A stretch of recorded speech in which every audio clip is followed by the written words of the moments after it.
I left before I'd say something I'd regret and drove around for a bit. I called my husband, 64M, and he said it was her wedding, and it was really up to her who she invited. I told him he didn't understand since he's an only child. He got upset, and we argued for a few minutes before hanging up and driving back over to her place. I let myself in, and I heard her talking to her fiancé about how if I didn't insist that her brother's kids had to come, she'd be fine with inviting my brother. I walked in, scoffed, and said if she's worried about the number of people she had to invite, I could get a big venue, and inviting one more person won't cost that much more.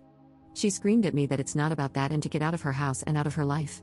I told her not to raise her voice at me, and her fiancé said I had to leave or they'd call the police. So, I went home and told my husband what happened. He said I messed up big time, but I really don't think inviting him is that big of a deal. What's wrong with her? Up in the comments.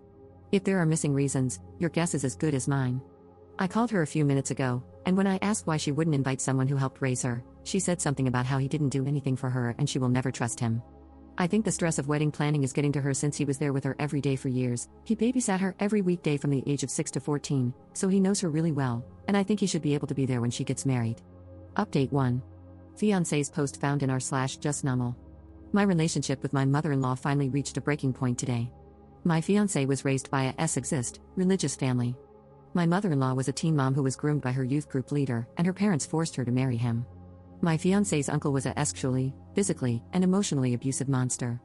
It began when she was 10 and escalated until he got her pregnant at the age of 14.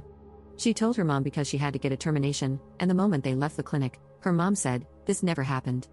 Her mom is the only person who knew until me. She was always cagey about her family, and for the first few years of our relationship, she would call them almost daily but refused to introduce them to me or see them in person. She didn't tell me until her brother's wife got pregnant. She broke down crying, saying she needed to protect his kids from her uncle. That night it all came out. I was so angry. She reluctantly started visiting her parents after the kids were born because she wanted to make sure she could protect them from her mother-in-law as well. Thankfully, her uncle moved across the country a few years ago, and he's never met the kids. We recently got engaged, and we were planning our wedding. My mother-in-law found out and said she was paying for half and started talking about the guest list. She insisted on inviting my fiancé's uncle, and they got into a huge argument where my mother-in-law started pulling plates out of our cabinet and dropping them, and we had to physically push her out of the apartment and lock the door. She slammed on the door for a few minutes before storming off. Later, my fiancé started talking about how she could maybe appease her mom if she could invite her uncle but not her brother's kids. Her mom found a spare key and unlocked the door, waltzing in like nothing had happened. She pretended like she didn't see the issue and started complaining that we could just get a bigger venue so we could invite everyone. It escalated, and I had to threaten to call the cops to get her to leave. My mother-in-law then made an Ida post and was willfully obtuse to everyone who clearly picked up on what was wrong. She sent my fiancé the post because she thought people would be on her side. My fiancé was furious and told me this was it. She was going no contact with her, and I could tell people in the thread what happened. So, that's it. She's blocked on all our phones, and she's finally going to tell her brother what happened. A whole can of worms has been opened, but a weight has been lifted as well. Update 2. First off, thanks to everybody who reached out. Your kind words were really helpful and much needed.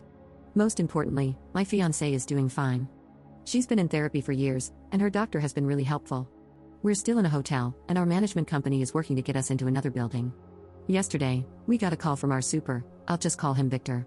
We told him about the situation and asked him to tell us if mother-in-law stopped by again. Well, she sure did. Victor told me he'd heard her slamming on the door, screaming to let her in. He confronted her and said she had to leave or he'd call the cops. She started yelling that she had a right to see her daughter. He left to call the cops, but when he came back, she was gone. However, she left him something to remember her by. She took a dump on our welcome mat.